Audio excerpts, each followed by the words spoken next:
vous avez découvert Ivoire TV. Ivoire TV.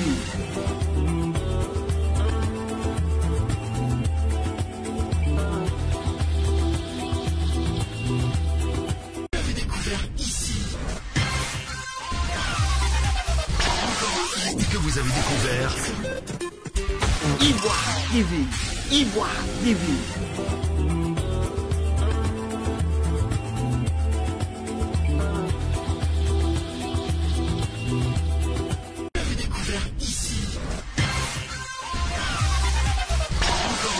que vous avez découvert Ivoire TV. Ivoire TV.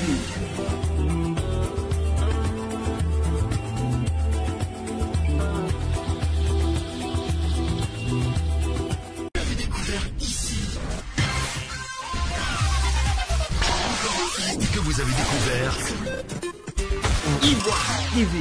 Ivoire TV.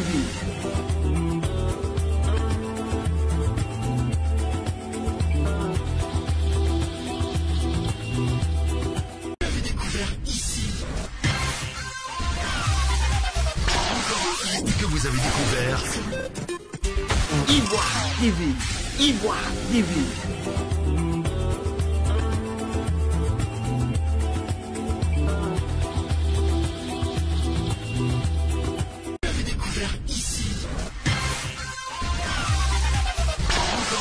que vous avez découvert Ivoire TV. Ivoire TV.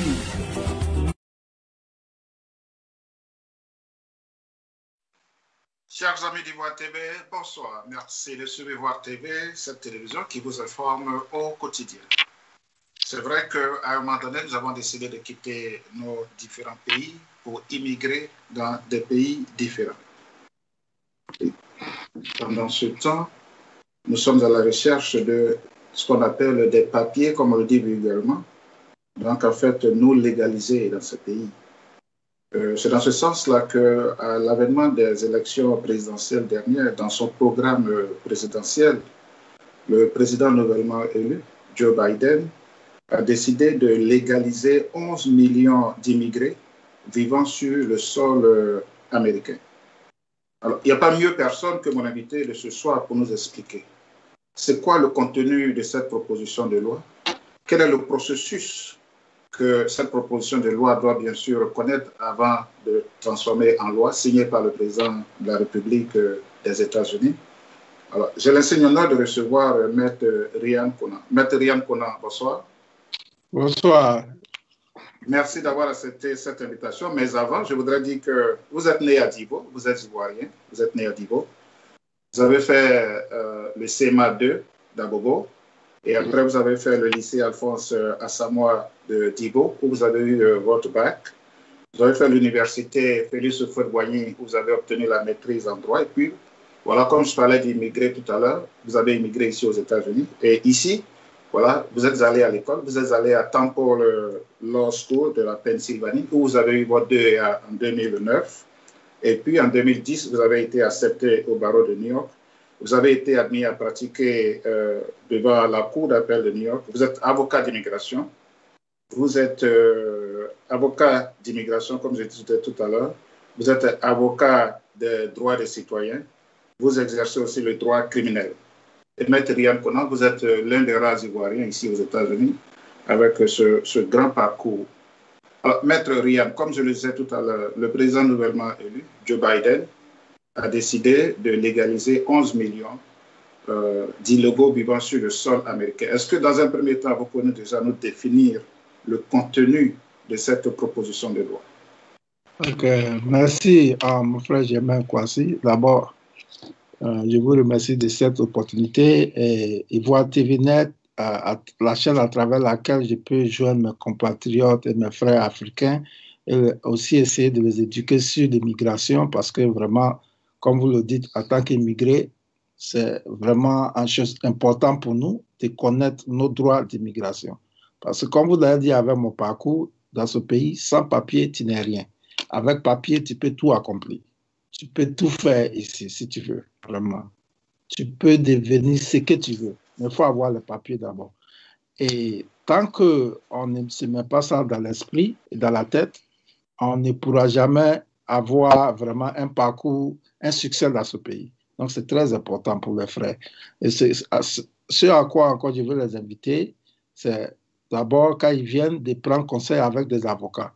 Pas avec le voisin, pas avec le vieux père, pas avec celui qui a fait 40 ans ici. Parce que le pays est trop grand.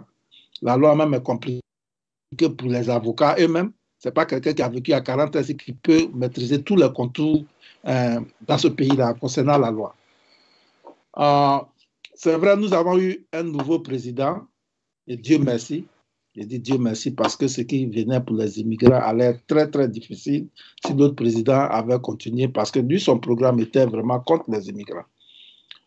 Avant de rentrer dans la nouvelle loi, je voudrais d'abord faire ceci. Parler d'abord du forcing de l'application de la loi d'immigration. Parce que si vous vous rappelez bien, c'est la première mission que vous en avez faite, vous m'aviez dit que ouais, vous étiez surpris, que vous pensiez que c'est Trump qui avait inventé qui avait pris toutes ces mesures pour déporter les immigrants et que vous n'étiez pas sûr, vous ne saviez pas que c'était déjà dans la loi. Quand je vous ai dit ici que non, Trump n'a rien inventé, n'a pas pris de nouvelles mesures, il a seulement décidé d'appliquer la loi qui était déjà dans les textes. Donc,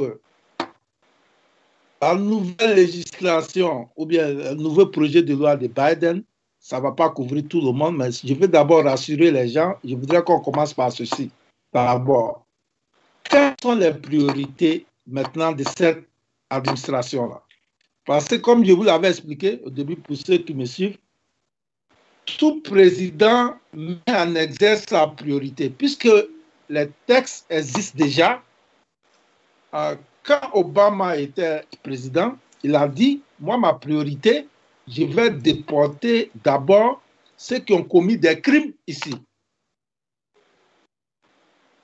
Quand Trump est venu, il dit, voilà ma priorité. Je vais déporter ceux qui ont commis les crimes ici. Je vais déporter aussi ceux qui sont illégalement ici. Je vais déporter d'abord, ma priorité, ceux qui ont des ordres de déportation. Voilà pourquoi c'était aussi difficile à son temps, parce que sa priorité était différente des autres présidents. Maintenant, le nouveau président qui est venu, lui aussi, il a défini sa priorité. Et il a 3 priorités. D'abord, il dit ceux qui veulent déporter, c'est ceux qui s'engagent dans le terrorisme. Ça, c'est la première priorité. Donc, on va chercher ceux qui s'engagent dans le terrorisme. La deuxième priorité, ceux qui traversent la frontière illégalement. Et qu'on attrape à la frontière et qui viennent de traverser, ceux-là, ça c'est sa deuxième priorité. Et la troisième priorité, ceux qui sont un danger public, c'est-à-dire ont commis ce qu'on appelle aggravated felony. C'est le crime le plus grave dans l'immigration et c'est ceux qui sont la plupart qui ont des crimes violents.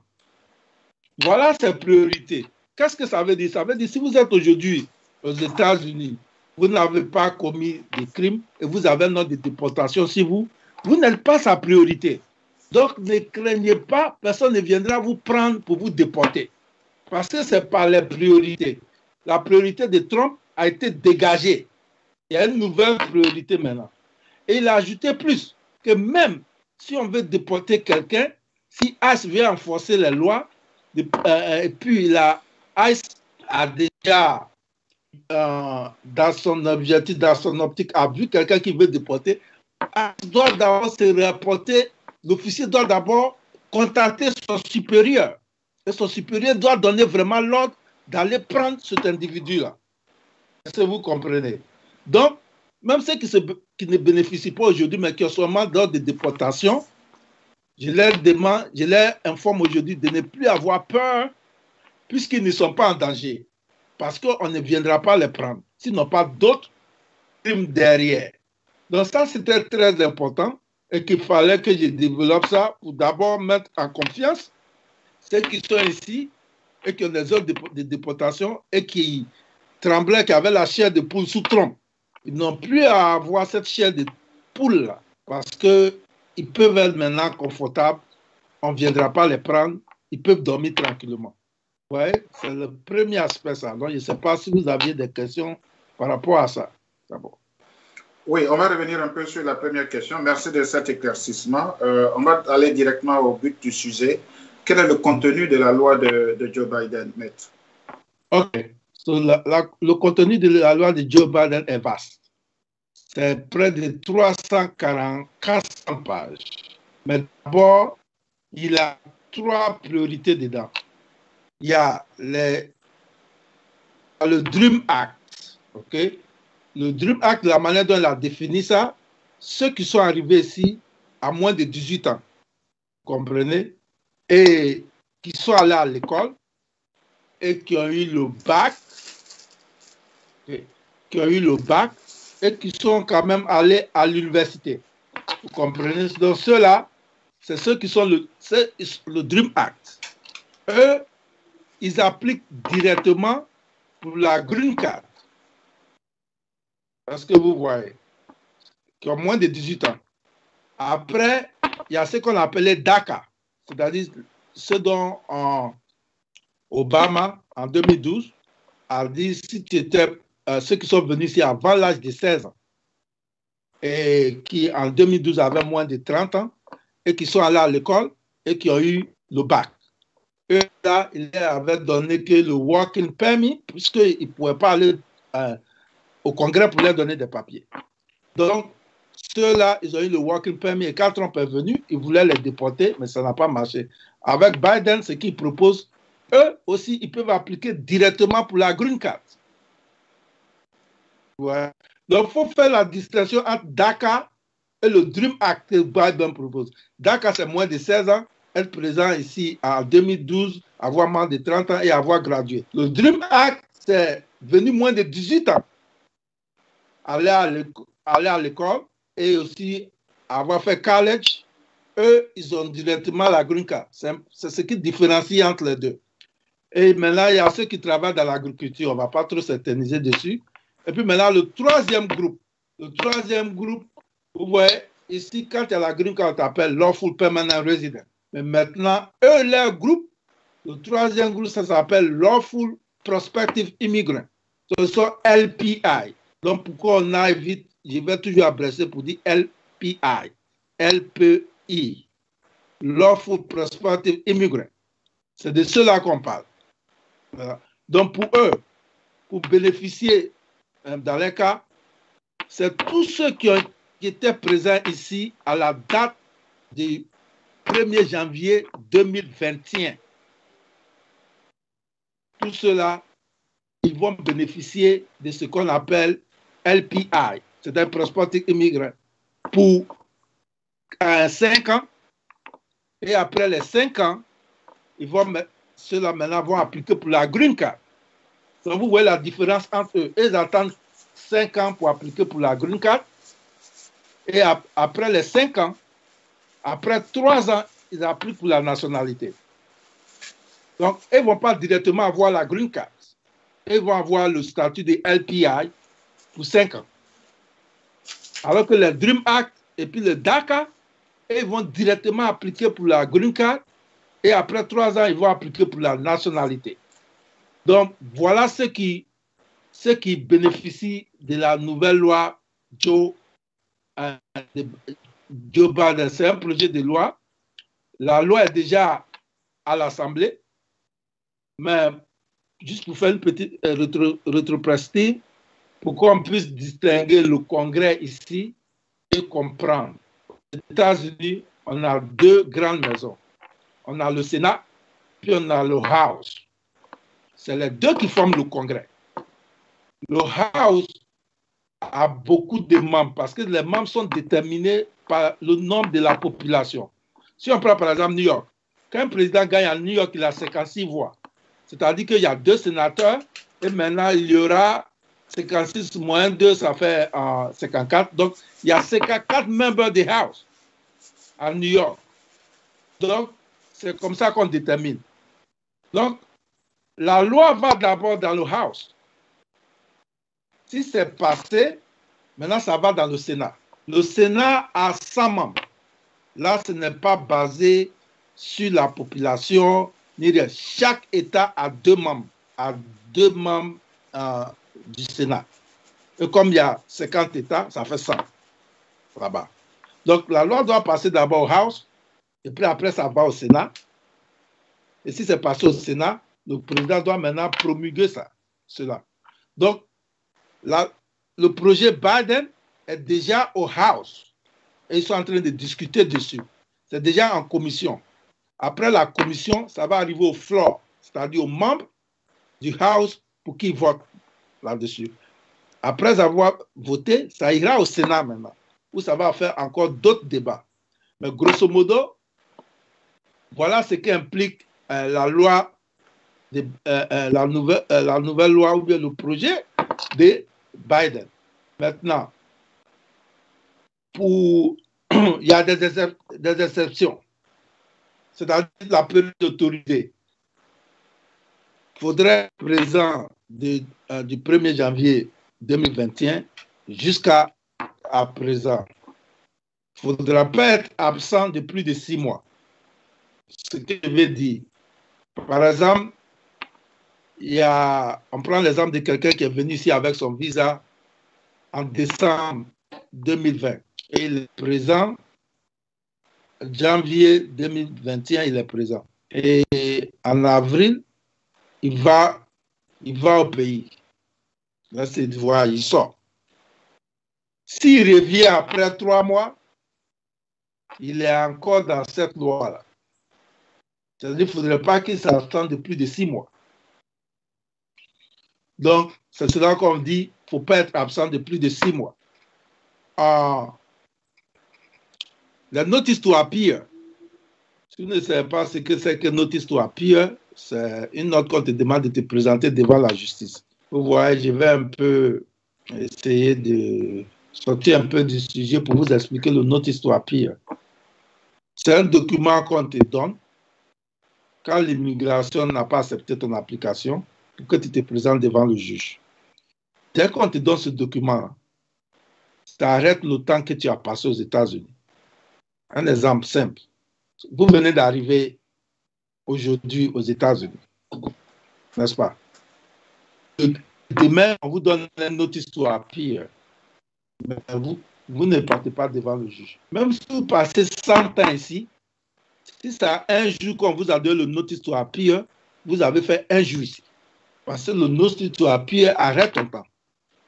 Et c'est ce que beaucoup n'ont pas compris. Ils viennent dire après, j'ai fait 10 ans si j'ai eu un enfant. Si tu avais un notice to appear quand tu avais 3 ans, c'est 3 ans que ça s'arrête. Donc même si vous avez fait les 20 ans ici, ça ne compte plus. Mais avec le projet Biden là, dit que notice to appear n'arrête plus le temps. Vous comprenez? Donc ceux-là, bien qu'ils aient eu des notices to appear avant, qui avaient arrêté les temps, c'est comme s'ils étaient présents le 1er janvier 2021. C'est en ce moment, et ça, c'est très, très, très important. Notice to appear. Maintenant, on va arriver du cas on est tous dans les exceptions. On parle des déportés et ceux qui sont vraiment partis. Parce qu'il y a une différence. On peut donner un ordre de déportation à une personne et la personne ne départ jamais des États-Unis. Ou bien certains qui ont eu un ordre de déportation et qui sont effectivement partis. Donc, celui qui a été déporté après le jour de 20 janvier 2017, c'est-à-dire que celui qui a eu un ordre de déportation après le 20 janvier 2017 et qui était présent sur le territoire pour au moins 3 ans, avant son départ, on peut waive, c'est-à-dire que le secrétaire de Homeland Security peut lui pardonner cela et il peut revenir si jamais il a une famille ici pour réunifier la famille. Là, supposons qu'il y a un père de famille qui est parti ou bien qu'ils ont déporté, qui est au pays. Et maintenant, avec cette nouvelle législation, le projet de loi, il peut revenir s'il prouve que c'est pour unifier la famille. C'est-à-dire un père de famille avec sa femme et ses enfants qui sont restés ici. Il peut revenir. Ceux qui sont exclus, c'est celui qui est revenu sans permission. C'est-à-dire qu'on a déporté et puis il revient sans permission. Il ne sera pas dans cette loi aussi. Je ne sais pas si c'est un peu clair. Mais... Oui, mais je voudrais vous poser une question sur ce que vous venez de dire par rapport à ceux qui ont été déportés. Est-ce qu'il y a des exceptions? Je suppose par exemple que quelqu'un a commis des actes illégaux ici et qu'il est déjà dans le système américain. Il est amené à partir avec la justice américaine. Il a été déporté. Est-ce que vous pensez que cette personne a encore des possibilités de revenir? Ça dépend du crime qu'il a commis. Il y a des crimes que j'appelle aggravated felony. Quand il y a ce crime-là, on appelle ça lifetime bar. C'est-à-dire que la personne ne peut plus jamais revenir aux États-Unis, quel que soit Alpha. Donc, si c'est ce genre de crime qu'il a commis, il ne pourra pas revenir. Par contre, il y a d'autres crimes qui ne sont pas aggravés de felony, mais qui quand même trigger ou provoquent la déportation. Ceux-là, ils peuvent revenir, puisqu'il n'y a pas de lifetime bar. On peut leur accorder un waiver pour qu'ils puissent revenir. Vous voyez, mais c'est vraiment, ça c'est un domaine qui est assez compliqué, que bon, vraiment les personnes, comme on dit, ne peuvent pas trop comprendre cela. Mais sinon, ils peuvent revenir. Maître, aujourd'hui, c'est vrai, nous allons parler un peu de ce qu'on appelle le Temporary Legal Status. Je crois que vous avez appelé tout à l'heure MPI, c'est ça? LPI. Ouais. LPI. Okay. Ouais. Donc, on va s'attarder là-dessus. Nous avons beaucoup de nos frères et sœurs qui sont ici. Voilà. Je crois qu'on va ouvrir le téléphone tout à l'heure pour savoir si les gens peuvent, si on peut faire des consultations en direct. Je prends par exemple le cas de quelqu'un, d'une sœur, voilà, qui m'a contacté quand elle a vu l'annonce qu'on a faite. Elle n'est pas rentrée ici avec ce nom. Voilà, elle est rentrée avec le nom de quelqu'un d'autre. Et puis, elle s'est mariée ici, mais le mariage n'a pas abouti. Voilà. Alors, prenons deux cas dans ce cas échéant. Je prends le cas, par exemple, d'une sœur qui a des enfants, qui a fait des enfants ici, et une autre qui n'a pas fait des enfants ici. Alors, quelles sont aujourd'hui leurs possibilités? Quelles sont les chances par rapport à la loi de Joe Biden d'avoir les papiers? Elles ont toutes les deux elles ont fait des mariages, mais le mariage n'a pas abouti. Vis-à-vis de l'immigration, elles sont encore mariées, mais dans le commun du mortel, dans le courant, dans la vie de tous les jours, le mariage n'a pas abouti, ou bien le mariage est encore en cours, et ça fait peut-être 3 ou 4 ans.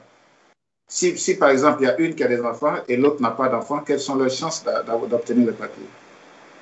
Ok, donc je vais revenir sur les conditions d'éligibilité du LPI. Je précise, elles ne sont pas rentrées ici avec leur nom. Oui, je sais. Un exemple palpable.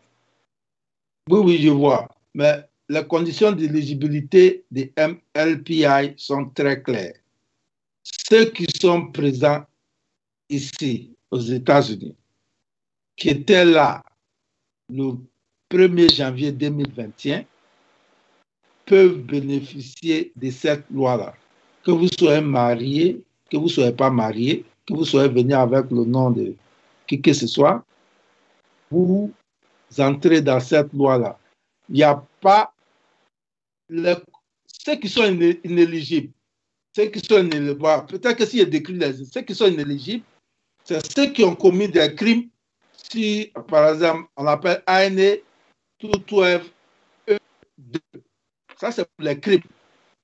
ANA 212 E3. Ça, c'est pour ceux qui sont des terroristes. 6E, ceux qui ont les smugglers, c'est ceux qui font traverser les illégaux à la frontière. Il y a des gens aussi qui ne sont pas éligibles pour le citizenship. Et il y a ceux qui ont renoncé aussi à leur citizenship. Ceux qui ont commis des felonies. Et ceux qui ont commis au moins 3 ou plus misdemeanors. Mais même avec ceux-là, il y a des waivers. Si vous n'êtes pas dans ce cas, vous êtes éligible, que vous soyez venu avec le nom de qui que ce soit, vous êtes éligible. Le problème pourrait peut-être, on pourrait avoir ce problème-là quand il va s'agir de démontrer le jour où vous êtes rentré ou comment vous êtes rentré. C'est-à-dire que quand on va arriver sur les documents à fournir. Parce que si vous êtes venu avec le nom de quelqu'un, et puis maintenant vous avez pris votre nom, bon, le passeport, on demande aussi le passeport, le I-94 pour voir quand vous êtes rentré, pour voir si vous étiez ici au 1er janvier 2021. Donc, si les noms ne concordent pas, au moins, peut-être que c'est à ce niveau, on peut avoir un problème. Mais ce projet-là vous prend en compte. Dans les conditions d'inéligibilité, je n'ai pas vu si quelqu'un venait à le nom de quelqu'un d'autre.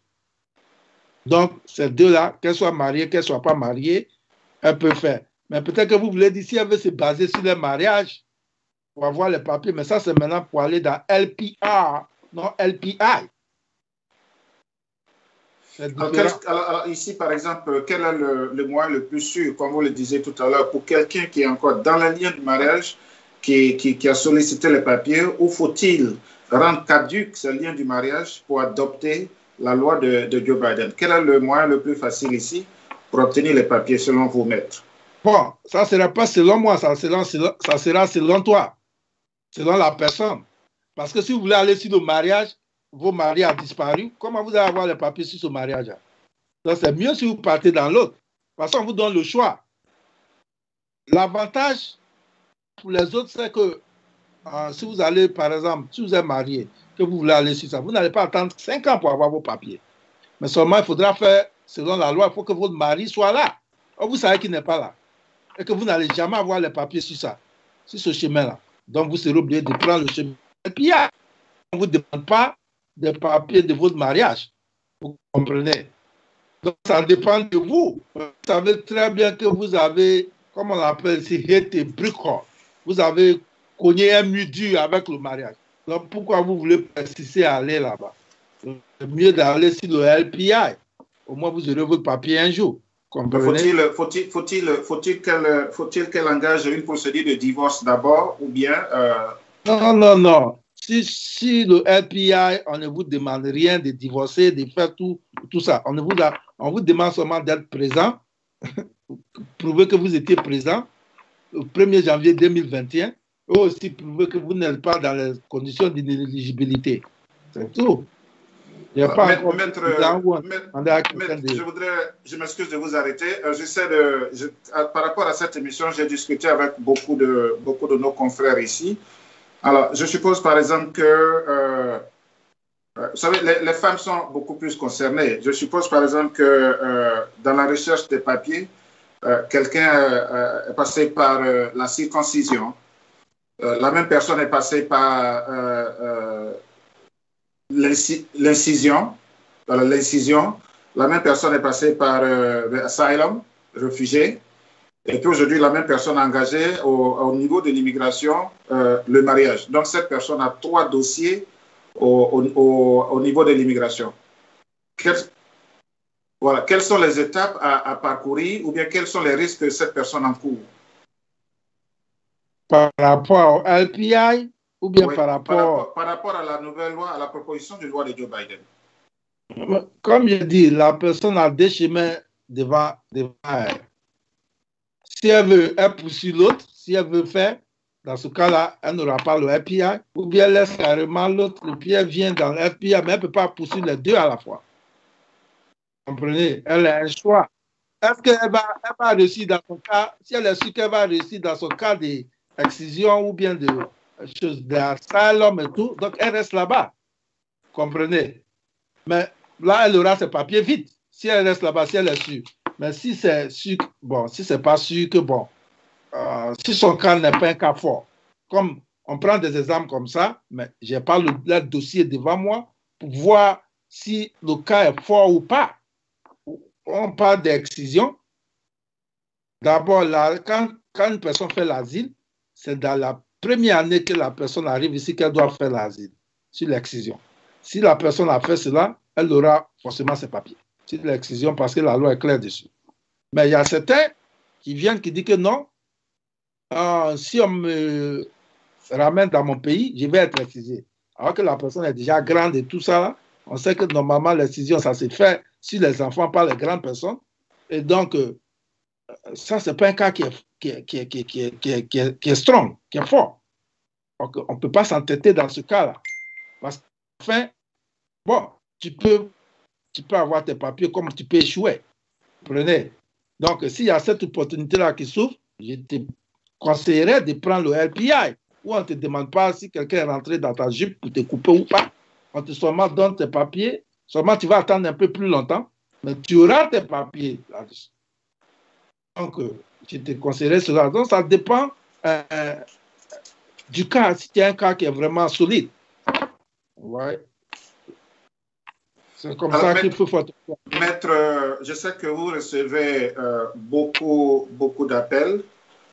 Certainement qu'on va ouvrir le micro tout à l'heure. Je voudrais d'ailleurs même dire pour ceux qui voudraient avoir une consultation en direct, c'est avec l'accord de maître hors antenne. Pour tous ceux qui sont dans un cas spécifique, vous n'avez pas besoin de dire votre nom. Vous pouvez appeler et puis poser vos questions à maître Riyad qui va nous apporter les éléments de réponse parce que quand un Ivoirien, un Africain ici est touché par un cas, il faut dire que certainement il y a 500 ou 1000 personnes derrière cette personne qui ont le même cas. Alors, maître, depuis que Joe Biden a fait cette proposition de loi de légaliser 11 millions d'illégaux ici, vous, en tant qu'expert, quel est le dénominateur commun que vous traversez à chaque fois que les gens vous appellent? Quel est le point commun ici quand les gens vous appellent pour avoir plus d'informations sur cette loi? Bon, la plupart des gens demandent s'ils sont inclus dans la loi, si la loi les vise. Et c'est plutôt la question. Donc, ce que je leur demande la plupart du temps, c'est quand est-ce que la personne est arrivée, depuis quand. Et elle me dit, et puis par rapport à ça, je lui dis qu'elle est éligible ou pas.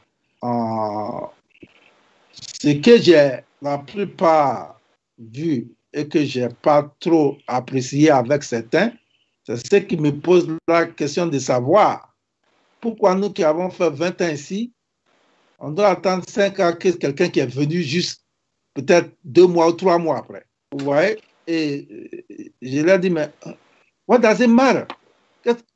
Quelle est l'importance? Vous tous, vous aurez. Ce n'est pas une question d'ancienneté ici. Vous voyez? Mais c'est ce que la plupart du temps, c'est la question comme chacun veut savoir si elle est incluse dans le projet de loi. Clarification que les gens n'ont pas, voilà, on ne nous a pas encore tout clarifié là-dessus.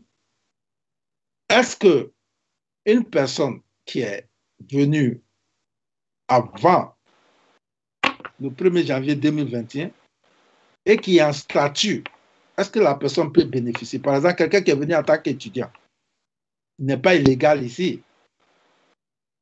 Est-ce qu'il peut décider d'abandonner son statut d'étudiant et puis aller sur le LPI? Ils ne nous ont pas encore clarifié. Puisque cette loi a été faite pour les undocumented, ceux qui n'ont pas de documents. Mais dans la condition d'éligibilité, ils ne nous disent pas qu'il faut que tu sois undocumented. So, basé sur cela, je peux dire, mais avec quelques rétentions, je peux dire que un étudiant qui est ici et qui est venu avant le 1er janvier 2021, peut essayer de rentrer dans le LPI parce qu'ils ne nous ont pas dit dans les conditions d'éligibilité qu'il faut être undocumented. Ce n'est pas ce qu'ils nous ont dit là. Ils ont dit seulement qu'il faut être présent sur le territoire avant ou au 1er janvier 2021. Ouais. Alors, chers amis du WhatsApp, pour vous qui nous suivez maintenant, qui venez de nous prendre en marche, c'est tout simplement que nous sommes en direct via Skype sur notre page officielle Ivoire TV avec Maître Riyad Kona. Maître Riyad Kona est avocat d'immigration. Maître Riyad Kona est aussi avocat du droit criminel, avocat du droit des citoyens. Il est notaire, il est huissier. Il a fait ses études en Côte d'Ivoire où il a eu sa maîtrise de la faculté de droit à l'université Félix Houphouët-Boigny. Il s'est inscrit après cela au Temple Law School, c'est dans l'État de la Pennsylvanie. Et depuis 2010, Maître Riyad Kona est accepté au barreau de New York et il a la licence pour exercer dans tous les États-Unis. C'est l'un des rares Ivoiriens à avoir cette licence d'exercer le droit dans tous les États-Unis. Pour tous ceux qui nous suivent maintenant et qui ont des cas spécifiques, n'hésitez pas à nous appeler. Le numéro WhatsApp qui est en bas. Et puis, Maître Riyad pourrait faire des consultations en direct par rapport à votre situation. Alors, Maître Ryan, par rapport à cette loi de Joe Biden, oui. Bah, je voulais d'abord préciser pour aller sur ceux qui ne sont pas éligibles, ceux qui ne peuvent pas bénéficier du LPI. C'était ma prochaine question. Je voulais dire par rapport à cette loi de Joe Biden, quelles sont les conditions d'inéligibilité de certains de nos frères qui vivent ici? OK. Donc, ce que je voulais dire, d'abord, j'avais fait les premières conditions qui étaient basées sur les crimes. Maintenant, aussi, ceux qui ne sont pas éligibles, c'est ceux qui ont déjà, par exemple, leur green card. Si la personne vit ici, qu'elle a déjà sa green card, et que, bon, elle arrive soit dans le danger ou bien peut-être à perdre, elle ne peut pas bénéficier du LPI, puisqu'elle est déjà en situation régulière ici. Ceux qui ont été admis en tant que réfugiés, ouais, parce que, bon, il faut distinguer entre l'asile et le réfugié. Vous comprenez? On parle d'asile quand la personne est déjà présente sur le territoire américain et demande la protection de l'État américain contre le pays d'où cette personne-là provient. Le réfugié, c'est fait d'abord avec l'ONU. C'est la personne qui vient de notre pays déjà et qui arrive ici avec son statut de réfugié. Ouais, c'est la distinction entre les deux. Donc, celui qui est venu avec son statut de réfugié aux États-Unis ne peut pas bénéficier du LPI. Celui aussi qui est venu avec le visa de diplomate ne peut pas bénéficier du LPI, puisqu'ils sont sur la protection du pays qui les envoie ici. Ils ne sont pas sous les lois des États-Unis. Donc, le diplomate ne peut pas aller bénéficier du LPI, à moins que son époux ou son enfant a droit au statut du LPI. Je m'explique. Vous, Germain Kouassi, vous êtes venu ici avec un visa de diplomate. Arrivé ici, vous vous mariez à une femme qui est ivoirienne aussi, mais qui n'a pas le statut de diplomate avec vous et qui est ici illégalement. Si elle est éligible pour le LPI, n'est-ce pas? Si elle a le LPI, vous pouvez en bénéficier en tant que son époux. Parce que dans le LPI, les enfants et les époux bénéficient. Vous voyez? Donc, c'est ça la différence pour le diplomate. Sinon, en tant que diplomate, si les deux sont diplomates, ils ne sont pas inclus dans la loi qui vient. Il y a aussi des gens qui sont venus avec le visa H, qui est un visa de travail, mais qui conservent leur pays d'origine dans le visa du travail. Eux aussi, ils ne sont pas inclus dans le LPI. Donc, voici les gens qui ne vont pas bénéficier. Et de ce que j'ai dit tout à l'heure, ils n'ont pas cité le visa étudiant dedans. Vous voyez? Ils n'ont pas aussi dit quelqu'un qui est en statut aux États-Unis. Ils n'ont pas dit ça dedans. Ils ont spécifié ceux qui sont exclus. Donc, basé sur cela, je peux me permettre de dire que celui qui a un visa étudiant pourra décider s'il veut être dans le LPI. Il doit être d'abord présent ici depuis le 1er janvier 2021. Il pourra décider s'il veut rentrer sur le LPI ou bien s'il veut continuer avec son statut d'étudiant. Certains aussi peuvent décider, peuvent dire, attends, 5 ans c'est trop, moi je vais me marier maintenant, comme ça j'ai mes papiers dans 1 an ou 2 ans. Vous comprenez? Mais c'est cette précision-là que je voulais faire. Et après ça, maintenant, on ira à 6 choses. Si le document a fourni. Mais pour l'instant, voilà ce que je voulais dire. Voilà, maître, je crois qu'on a un appel. Je demandais à la régie de prendre, je crois qu'on va voir si on peut prendre cet appel. Voilà. Oui, allô? Oui, allô. Voilà, bonjour monsieur, vous vous présentez, c'est par rapport à l'émission que vous appelez? Voilà, présentez-vous et puis je vous en prie, on ne va pas faire de commentaires parce que la liste sera longue tout à l'heure. Directement, vous n'avez pas besoin de vous présenter. Hein, vous n'avez pas besoin de vous présenter. Quelle est votre question pour Maître Ryan Kona, avocat d'immigration? Ok. Moi, j'ai une question à poser. Maître, vous l'entendez? Oui, oui. Voilà, allez-y. Je vous entends très bien. Allez-y. Je vous entends très bien. Moi, j'ai une question, parce que moi, je suis venu ici, ça fait déjà depuis 2014. Ben, depuis 2014, j'ai fait rentrer mes dossiers j'ai fait rentrer mon dossier, mais ça fait déjà au moins 5 ans comme ça, je n'ai jamais été appelé. Je n'ai jamais été appelé, mais j'ai reçu seulement le working paper et la social sécurité. Donc pour eux, pour ceux qui sont venus depuis 2014 jusqu'à 2021 aujourd'hui, pour les cas là, ça va se passer comment? Parce que je suis venu seulement en tant qu'un réfugié politique. Mais je n'ai jamais, on m'a jamais convoqué à la justice pour dire non, viens, il y a interview, ça fait déjà au moins 5 ans comme ça, j'attends, mais je n'ai jamais reçu un appel. Donc pour ceux-là, pour eux là, ça se passe comment? Voilà, merci monsieur. Maître, restez connectés, Maître Ryan va vous apporter des éléments de réponse tout à l'heure. Pour tous ceux qui nous suivent, le numéro WhatsApp est en bas de l'écran. Vous pouvez appeler et mettre. Ce serait des consultations en direct, juste pour aller. Je vais aller en ligne. Je vais aller sur le Facebook ou intéresser en ligne. Non, allez sur le Facebook. Allez sur, je vais couper avec vous. Allez sur le Facebook pour écouter la réponse de votre question. Ouais, si il peut rester ici là. Est-ce que vous avez d'autres questions? Ou bien vous pouvez rester. Non, c'est juste seulement ça. Voilà. Alors, okay. Merci bien, monsieur. Donc, je vais m'adresser rapidement à lui. Merci, mon frère. Ce que je veux vous dire, moi-même, j'ai des clients qui attendent depuis 2014 aussi. C'est un cas d'asile que vous avez. Vous voyez? Quand vous faites l'asile, OK, il doit vous appeler pour l'interview. Les lois ont changé un peu quand Trump est arrivé parce qu'il s'est dit, maintenant, ceux qui viennent faire l'asile, dans 30 jours, il va leur donner leur interview. Ce qui a poussé ceux qui attendaient déjà depuis encore loin dans la ligne. Malheureusement, il n'y a rien que vous puissiez faire. Vous devez attendre qu'ils vous appellent. Un jour, ils vont vous appeler.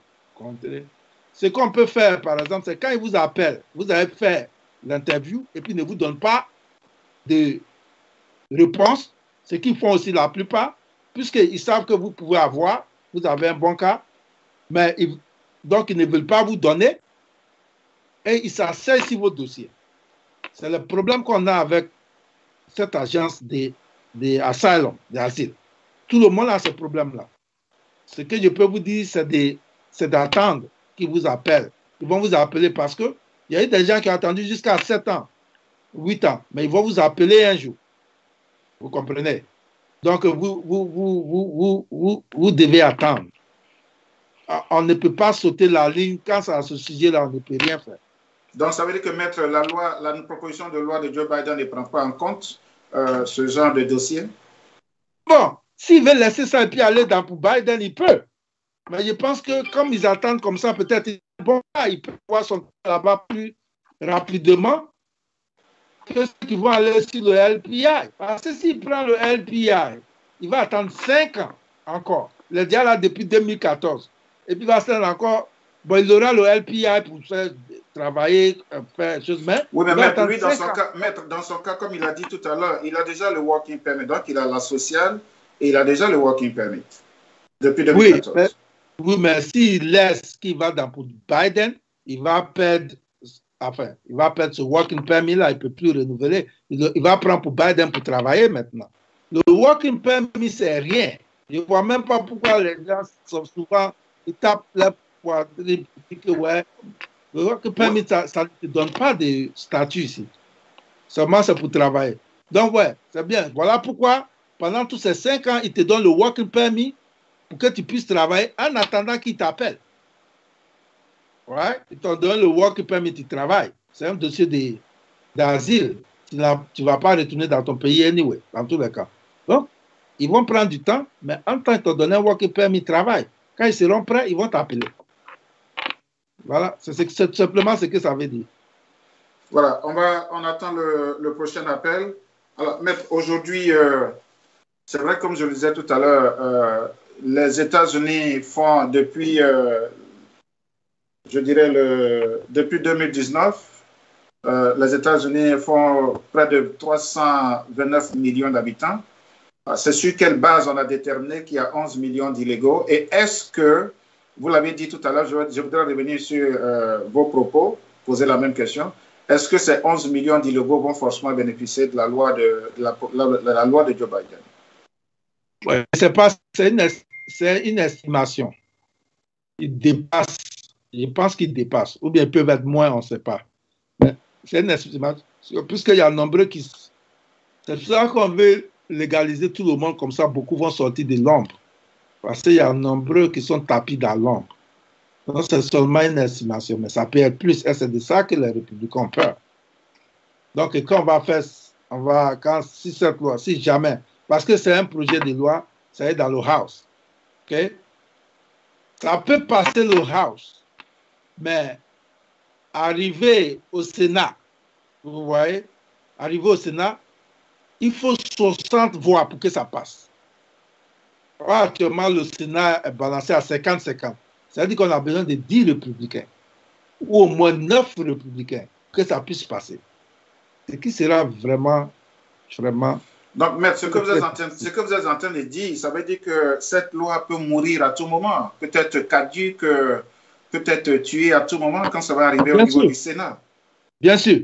Ce qui va ternir un peu l'espoir de plusieurs millions d'illégaux vivant ici aux États-Unis. Ouais, il y a toujours ceux qui m'appellent, ou bien maintenant j'ai dit à l'antenne, ceux qui ont l'air vaudou, l'air djibois, ceux qui ont l'air Jesus, n'ont qu'à prier et tout ça, parce qu'on aura besoin de ça, que ça puisse passer. Donc on a besoin d'un miracle pour que ça puisse passer. Vous comprenez? Maintenant, cette loi-là, Joe Biden veut que ça inclue path pour citizenship, c'est-à-dire que ça inclut un chemin pour aboutir à la citoyenneté américaine. Les républicains ne veulent pas ça. Vous voyez bien ce que ça veut dire. Chacun lutte pour ses votes. Ils veulent que ça pousse là-bas pour que plus tard les démocrates aient des votes. Les républicains disent non, parce que si ceux-là égalisent et leur donnent la citoyenneté américaine, c'est sûr que les démocrates vont passer à tout moment, ils ne vont pas nous voter. C'est le challenge qui est là. Mais ils sont en discussion, ils sont en train de discuter. Peut-être qu'il va enlever cette partie-là pour qu'on ait des voix des républicains pour qu'ils puissent voter pour cela. Il y a tout ce que j'ai énuméré ici, il y a une grande partie qui sera peut-être retranchée pour avoir le support des républicains, et non des républicains, mais certains démocrates aussi, parce qu'il y a des démocrates qui sont élus dans les pays républicains comme au Texas. Et si eux, ils se mettent du côté des illégaux, ils peuvent perdre leur siège dans ces contrées-là. Donc, il y a beaucoup de paramètres qui rentrent dans ce projet-là. Je demanderai à personne de mettre trop ses espoirs dessus. Je demanderai aussi à tout le monde de ne payer aucun avocat ou bien quelqu'un qui va venir leur dire que ouais, on va te mettre sur cette loi-là. Parce que ce n'est pas encore sûr. Mais Dieu merci. Au début, je disais, je ne pouvais pas donner des conseils dessus parce que je n'avais pas encore vu le projet. Maintenant, j'ai vu le projet. Il contient trop d'éléments. Et maintenant, le projet est parti dans le House. Donc, au moins, c'est un premier pas parce qu'il veut faire vite. Et je pense que jusqu'au 1er avril, ça va arriver au floor des membres. Parce qu'actuellement, ça est en commission. Comme tout Assemblée nationale, ça va dans la commission, ils discutent. Après, ils vont proposer ça pour le vote. Donc, je pense qu'au 1er février, ça va le vote dans le House. Mais on a déjà vu des projets qui ont passé le Sénat qui sont morts dans le House et aussi, vice-versa, des projets qui ont passé dans le House qui sont morts au Sénat. Vous comprenez? Mais cette fois-ci, comme s'il y a une balance, peut-être que ça pourra aboutir, mais ce n'est pas sûr. Peut-être que je donnerai 30% de succès pour que ça passe. Actuellement, ce que je vois. Alors, maître, il y a monsieur Billet Québec qui partage un peu votre inquiétude quant à savoir si cette loi maintient l'aspect citoyenneté, ça ne passera pas. Monsieur Québec qui nous suit, merci beaucoup, monsieur Billet Québec. Et il partage un peu cette inquiétude et il a écrit, il dit, mais si on enlève cette partie d'acquisition de la citoyenneté américaine, il pense que c'est une loi qui passera. Et c'est pour un peu abonder dans votre sens. Alors, mais tout à l'heure, vous l'avez dit. Aujourd'hui, nous avons, comme nous le constatons, vous êtes avocat d'immigration. Nous constatons que beaucoup d'avocats d'immigration sont en train de lancer déjà des prospectus disant qu'eux, ils peuvent déjà aider beaucoup de nos frères ici. Malheureusement, qu'ils ne prennent pas le temps de s'informer, d'où le but de cette émission. C'est une véritable émission d'éducation, d'enseignement que nous sommes en train de faire, d'information. Et nous allons vous avoir autant que faire se peut pour éduquer nos frères et sœurs quant à savoir à quel sein se vouer par rapport à cette proposition de loi de Joe Biden. Alors, maître, aujourd'hui, vous l'avez dit tout à l'heure, je voudrais qu'on revienne là-dessus, que vous reveniez sur vos propos. Qu'est-ce qu'il faut faire par rapport aux avocats aujourd'hui qui courent après nos frères pour dire, moi, je peux t'aider, dépose-moi tes papiers, donne-moi tel franc. Quel est votre point de vue là-dessus, maître? Non, il ne faut pas les écouter. Ils veulent seulement prendre votre argent parce que même si cette loi-là passait, ça prendrait au moins 1 ou 2 ans pour que ça soit prêt pour qu'on applique. Et je vais vous dire pourquoi. D'abord, ça va prendre un temps dans le House. Après, ça va arriver au Sénat. Ils vont débattre encore là-bas. Ça peut prendre peut-être une autre année. Et même si le Sénat a fait passer, ça va arriver sur la table du président, il va signer. Et maintenant, ça va aller dans le Homeland Security, là-bas. Et il doit publier ça comme une règle pour qu'on puisse voir exactement ceux qui sont éligibles et tout ça. Et il doit faire les formes à remplir. Ce qui va prendre encore du temps. Donc, même si par miracle ça passait, ça va prendre au moins 1 an ou 2 ans. Ne raccrochez pas, s'il vous plaît. Restez connectés. Oui, éloignez-vous de votre récepteur. Maître Rian sera à vous tout à l'heure. On va lui laisser le temps de finir sa pensée. Voilà. Même si ça passait, parce que je sais que nous qui sommes ici, on connaît l'immigration, on connaît les fonds. OK? Si un avocat vous approche, vous devez demander lui, quelle forme vous allez remplir que je puisse avoir. Parce que les formes ne sont même pas encore préparées. Par exemple, quand on dit, bon, c'est la forme I-130. Quand tu as fait ta green card, c'est la forme IK-185. Pour ceux qui sont venus ici, qui font le DACA, c'est la forme 821. LPI, c'est quelle forme vous allez remplir pour vous donner chose. Ce n'est pas encore prêt. Merci, maître. Merci, vous permettez, nous allons prendre cet auditeur qui attend. Voilà, on va le prendre, vous permettez. Voilà, bonsoir, monsieur. Vous n'avez pas besoin de vous présenter, vous pouvez aller directement avec votre question. Voilà, si vous voulez vous présenter aussi. Moi, je n'ai pas vraiment de questions, mais je voulais ajouter quelque chose par rapport à ce qui vient d'ici. Allez-y, monsieur. Merci beaucoup à vous, monsieur. Vraiment, ce que vous faites, c'est très important. Merci. Vraiment, je remercie WATV avec toute son équipe. Je souhaiterais que tous les Ivoiriens qui sont, comment dirais-je, aux États-Unis puissent suivre votre direct actuellement. C'est très important. Et merci beaucoup à Maître Rian Konan. Maître Rian Konan, merci beaucoup. Il a fait donner une explication très importante. Parce qu'il a brossé quelque chose sur le working permit. Il y a certains qui ont le working permit qui frappent la poitrine. Je connais même des gens même qui sont sortis, qui tu peux prendre cette mission. Et au leur retour, aujourd'hui, ils sont retrouvés à Abidjan. La loi dont tu parles, il a précisé quelque chose qui est très important. Si on a des marabouts, on a des vaudous, on a quoi, on a des dieux, on a qu'à prier. Parce que le maître, Dieu même, il connaît. L'avocat, c'est le praticien de la loi. Bien sûr. Ça n'est pas passé. Parce que ici, le Congrès et le Sénat, il y a un problème. Ce n'est pas une affaire de dire la majorité remporte. Même si actuellement, le Sénat, on a 51, les démocrates et puis l'autre, les autres 49. Mais il faut toujours les 1 tiers quand même, c'est-à-dire au moins 10 personnes encore chez les républicains qui vont venir. Or, vous savez, les États-Unis, dès que Trump est arrivé, il y a eu vraiment un problème de xénophobie, de discrimination, de racisme. Trump est arrivé, tout est mauvais esprit. Donc, moi, je pense qu'il faut prier, c'est vrai. Mais la loi, si on amène la partie de la nationalité, je pense que ça va passer. Vraiment, merci beaucoup pour ce que vous êtes en train de faire. Merci à Ivoire TV. Si on peut faire des émissions comme ça tout le temps, ce n'est pas forcément rester dans la politique ivoirienne. Et merci aussi à monsieur, à truc comment on appelle, à ton Maître Kona, oui. Beaucoup. Vraiment, c'est ce que je dois ajouter. Merci. Voilà. Parce qu'ils ont de très bonnes explications. Thank you.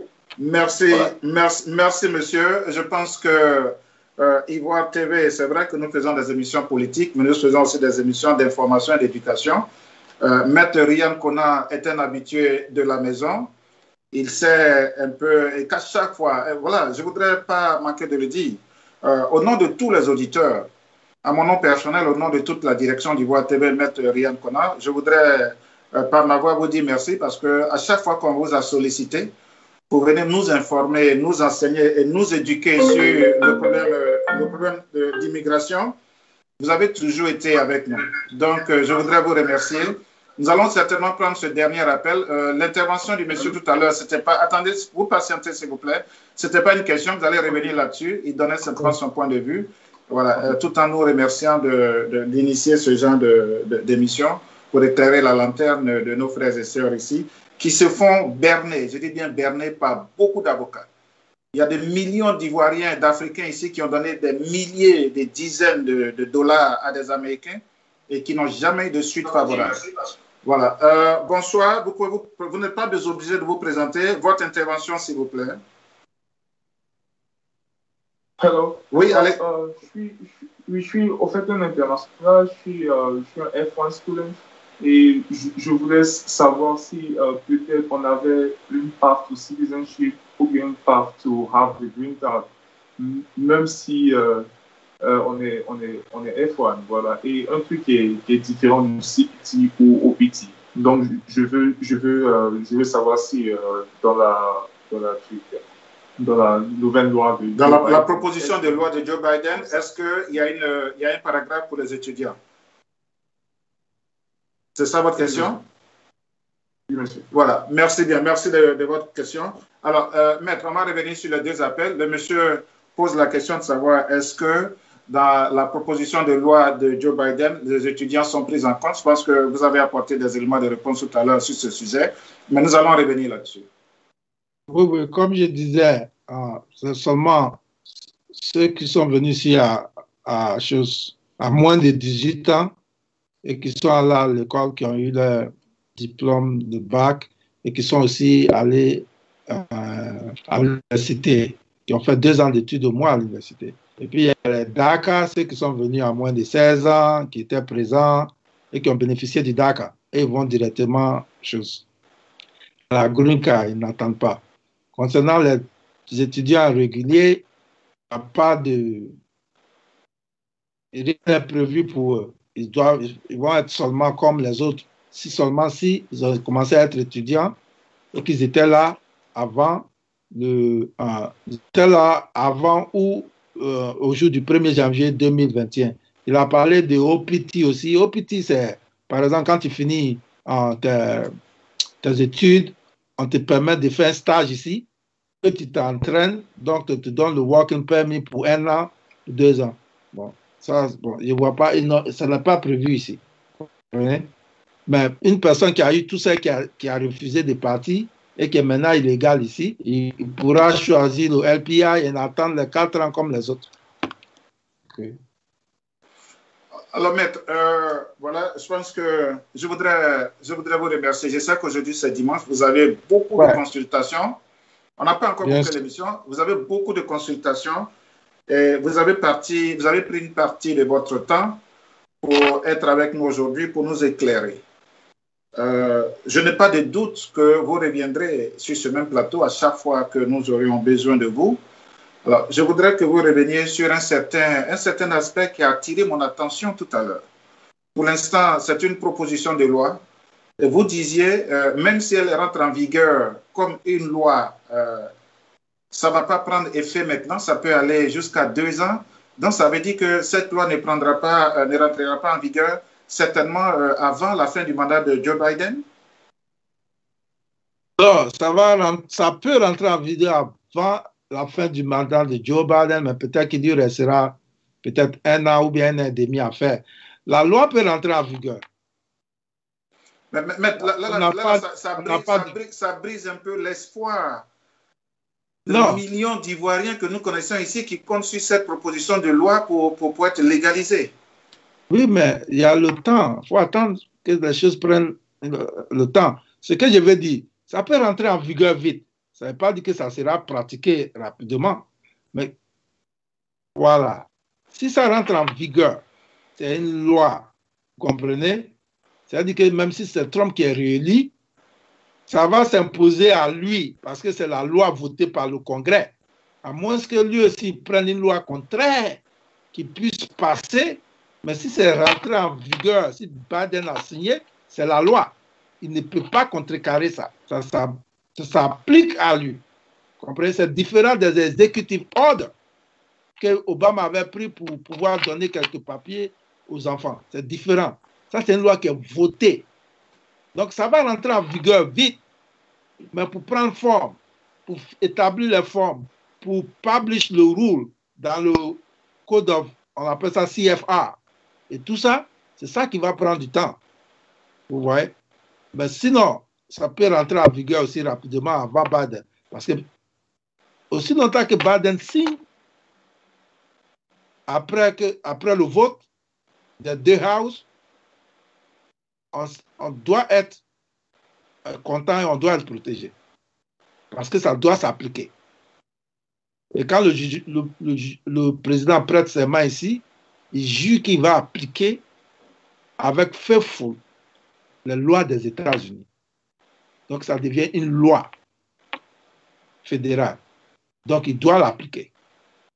Ouais. Donc, on prie seulement qu'il signe, que ça passe, les deux houses. Le reste va se faire. Et pendant tout ce temps-là, ceux qui sont ici ils sont protégés dans tous les cas, comme j'ai commencé. Jusqu'à ce qu'on arrive à ce sujet-là.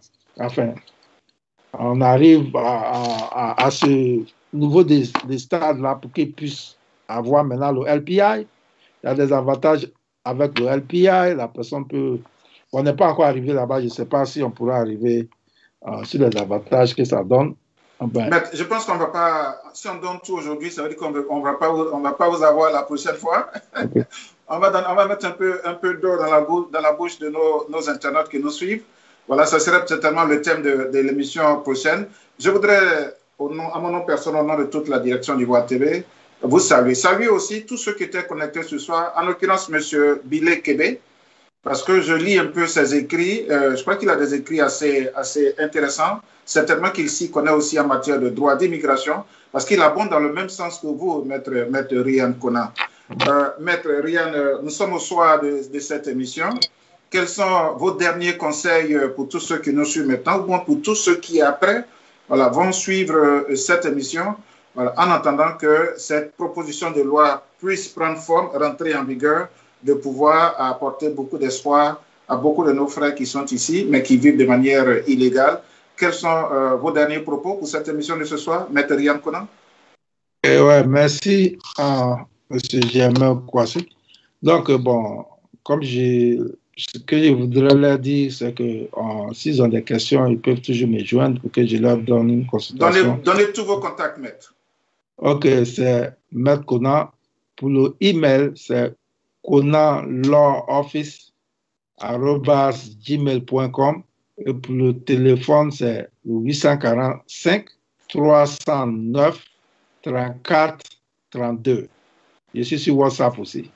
Il peut me tester et demander si je peux, je vais répondre.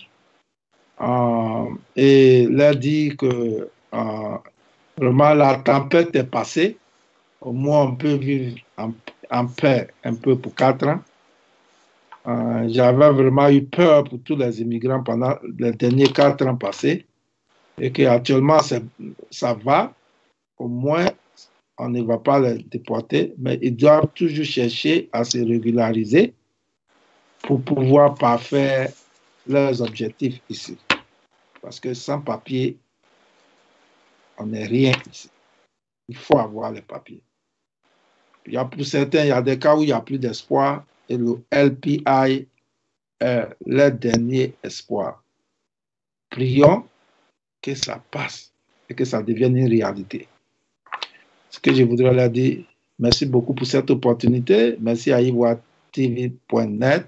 Et là, Maître, avant votre dernier mot de fin, j'espère que la régie va me permettre, on va me tirer un peu les oreilles après, mais j'espère que la régie va me permettre. Revenons rapidement sur le cas de nos sœurs qui sont mariées ici et dont on ne retrouve plus ces maris. Oui, comme j'ai dit. Quels sont les risques en dehors de la proposition en dehors de la proposition de la loi de Joe Biden? Qu'est-ce qu'elles doivent faire? Si elles ne trouvent plus les maris, elles n'ont qu'à divorcer pour se remarier. C'est ce que je peux dire. Ou bien prendre la loi de Joe Biden si ça passe, mais si ce n'est pas passé, vous êtes marié à quelqu'un que vous ne trouvez pas, parce que c'est le mari qui signe la pétition, c'est lui qui vous soutient. Donc si vous ne le trouvez pas, il faut divorcer, et puis il faut reprendre. Okay. C'est ce que je peux leur dire. Vous ne pouvez pas aller sans lui.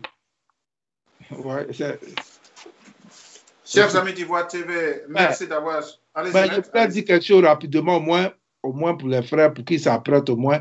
Il faudra prouver que vous étiez ici présent le 1er janvier 2021. Ça se prouve comment? Et que vous avez vécu ici jusqu'à ce que la loi rentre en vigueur. Donc ça va se prouver par soit le passeport va prouver quand vous êtes rentré. S'il n'y a pas de passeport, si vous avez été baptisé, les certificats de baptême, si vous avez travaillé, si vous étiez à l'hôpital, si vous avez une assurance de voiture, si vous avez dit mortgage, les reçus de paiement du loyer, gardez tous ces reçus-là, commencez dès maintenant ou avant, gardez, parce que ça peut passer ou pas. Si ça ne passe pas, ok, mais si ça passe, c'est ce document-là qu'on va vous demander pour prouver que vous étiez effectivement présent sur le territoire américain pendant tout ce temps-là. Donc, collectez maintenant un peu vos évidences. C'est ce que je voulais dire.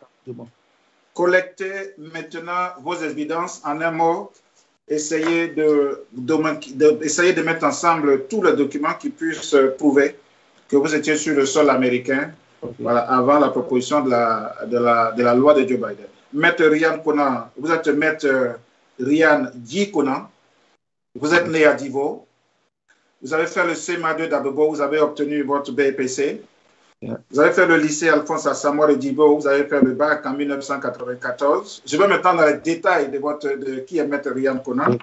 Vous avez fait l'université Félix Houphouët-Boigny, vous avez obtenu la maîtrise en droit en 1998. Vous êtes venu ici aux États-Unis en 2020 où vous êtes inscrit au Temple Law School de la Pennsylvanie. Vous avez eu votre 2A en 2009. Vous avez été accepté au barreau de New York et vous avez été admis à pratiquer devant la Cour d'appel de New York. Vous êtes avocat d'immigration. Vous pratiquez aussi le droit criminel. Vous pratiquez le droit des citoyens. Vous êtes notaire. Vous êtes à la fois huissier. Et Maître Ryan Konan, pour ceux qui ne le connaissent pas, sachez qu'il est l'un des rares Ivoiriens admis à pratiquer le droit dans tous les États des États-Unis. Et Maître Ryan Konan est celui-là qui s'est battu contre vents et marées et pour démontrer par A plus B que le port d'armes n'est pas illégal, n'est pas sujet de déportation ici dans l'État de New York. C'est-à-dire que plusieurs fois, Maître Ryan Konan est allé contre la puissante police new-yorkaise et il a gagné ses procès. Merci à vous, Maître Ryan Konan. Est-ce que vous nous donnez l'assurance que vous allez revenir encore pour nous enseigner, nous éduquer et nous former sur le processus d'immigration ici aux États-Unis? Merci. Oui, je suis toujours à votre disposition. Vous n'avez qu'à prendre le téléphone et appeler. Je vous dis qu'on vous a contacté seulement à la dernière minute et malgré votre programme assez chargé, vous avez décidé d'être avec nous ce soir. Merci beaucoup, Maître Ryan Konan. À tous ceux qui ont suivi cette émission ce soir, je voudrais bien sûr vous dire merci. Restez connectés sur Ivoire TV. C'est cette émission-là qui vous apporte toutes les informations. Comme le disait tout à l'heure l'internaute qui a appelé, ce n'est pas forcément des émissions politiques, mais c'est aussi des émissions d'éducation, de formation et d'information. Bonsoir, dormez bien. C'était Germain Kwasi, votre animateur fidèle depuis New York, depuis les États-Unis. Et puis nous prendrons bien sûr rendez-vous pour la prochaine fois. Maître, bonsoir à vous. Et puis portez-vous bien surtout. Bonsoir, Maître.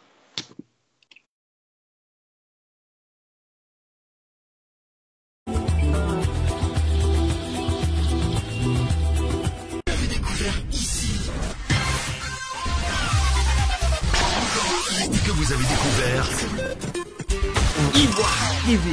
Ivoire TV.